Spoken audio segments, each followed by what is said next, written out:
Spiro, and I'm delighted to be here today with you all to share a little bit of my journey of liberation. I want to take a moment to step back, though, and appreciate the distribution of resources and wealth on this planet, and actually the exploitation of resources, which leaves me humbled. I was born into privilege in a working class, middle class family where everything looked oh so beautiful on the outside. On the inside, however, I felt like I was living in a war zone. I felt such a lack of safety always that it led to clinging to anyone who offered a safe harbor and anything that could numb the pain. By the age of 16, life and the world looked very confusing to me, and I had a spiritual emergency. What I needed was, well, actually, in a really a heroic act of integrity, my mind reached for the authentic Lauren. What I needed was support to get from isolation to connection with myself, connection with others. I needed a sense of meaning and purpose in my life. Instead, I got locked up in a mental institution and labeled with chronic schizophrenia, which, as you might imagine, led to a little more confusion. So I'm going to shift gears now and share with you the 5 most important lessons I've learned to transforming my consciousness.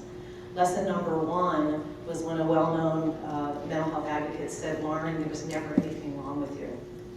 And it took me years to really begin to understand, what does that mean if there was never anything wrong with me? I needed to understand the impact of trauma on my life and others, and I needed to understand the impact of oppression on my life and on other people. Lesson number 2 was when another well-known advocate said, "I believe in you." And that felt really good to hear, but I said to this person, I said, what I realize is that I need to believe in me. So my question for you is, what would your life look like if you believed completely in yourself?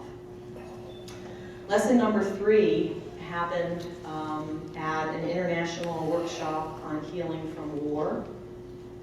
And I walked up to the pond at Auschwitz, and a spiritual blanket came over me and said something happened here, meaning right here, and somehow it was connected to me. I spent a year doing emotional release work. What did that mean? I was grieving for people lost to war and oppression, fear, rage, terror. It was really a lesson about letting go of attachment, letting go of everything, and becoming unrecognizable to myself.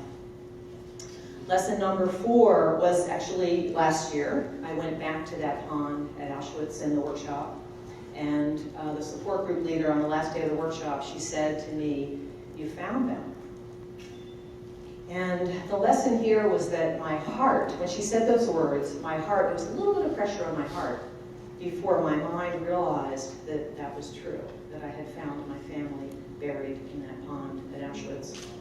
It was a very powerful lesson. Lesson number 5 was about listening to my heart, which led me home to my soul. So well, first I'll say that what I know to be true is my experience. And I know that when I'm struggling, and some of you may relate to this, suffering or battle or ego or in judgment, I don't know where home is. I'm kind of off-center and I'm not in touch with my heart. But when I let in peace and the beauty of each of us and the intelligence of each of us, when I let that in, embodying peace and knowing peace, then I know that home is everywhere I am. So in summary, my spiritual emergency at the age of 16 was in fact my mind's attempt to reconnect with my soul. I thank you for listening.